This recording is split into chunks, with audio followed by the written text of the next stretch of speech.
Welcome to Asia in Focus. In today's analysis, we explore the search for peace in the Middle East, a region that has long been torn by conflicts and political divisions. Recently, global attention has turned once again to the ceasefire and fragile peace talks between Israel and the Palestinian factions. But what lies behind these developments? What role does the United States, and particularly former President Donald Trump, play in this complex game? The Middle East has always been a testing ground for international diplomacy. For decades, superpowers have competed for influence here. The U.S., Russia, and regional powers like Iran, Saudi Arabia, and Turkey. Yet, despite the chaos, Washington has often positioned itself as both an ally and a mediator. Under Donald Trump's presidency, this balance took a dramatic turn. Many people remember that during his term, Trump brokered what he called historic peace agreements. Could you explain what that meant for the region? Yes, those were the Abraham Accords signed between Israel and several Arab states, such as the UAE, Bahrain, Morocco, and Sudan. These agreements normalized diplomatic relations between countries that had previously viewed Israel as an enemy. Trump's administration saw this as a breakthrough, not necessarily ending the Palestinian conflict, but reshaping alliances to isolate Iran and reduce open hostilities. But recently, tensions have flared up again in Gaza. Israel's military actions and the Hamas response have reignited violence. Why is peace still so fragile? Because the root causes were never fully addressed. The Palestinian question, statehood, occupied territories, and Jerusalem remains unresolved. The Abraham Accords brought economic opportunities and regional alignment, but they didn't bring justice for Palestinians. So each new spark can reignite the old fire. Many observers believe that if Trump were still in office, things might be different. Do you think his approach to the Middle East would have prevented this escalation? Not necessarily prevented, but perhaps contained. Trump was transactional. He viewed foreign policy like business deals.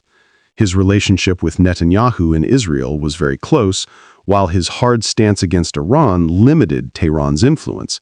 But his style also empowered Israel's military posture. Trump's idea of peace was more about deterrence, keeping the sides from fighting by asserting dominance. What about the Biden administration's position? Has U.S. policy changed much since then? It has shifted slightly, more emphasis on human rights and humanitarian issues, but the core U.S. interest remains the same, maintaining stability and preventing Iran from expanding influence. Biden's team tries to calm both sides, but Washington still views Israel as its key strategic ally. Let's talk about Iran.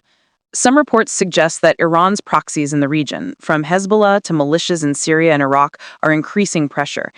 Is Iran using Gaza as a leverage in its broader confrontation with the West? Exactly.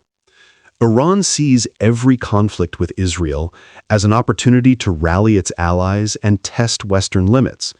The conflict in Gaza becomes part of a larger chessboard. Iran doesn't want a full-scale war, but it uses these flashpoints to expand its influence and send political messages. Then how does Donald Trump's role appear now, as we see global headlines calling him a peace broker or even angel of reconciliation? Symbolically, Trump represented a rare moment when the Middle East shifted away from constant war rhetoric.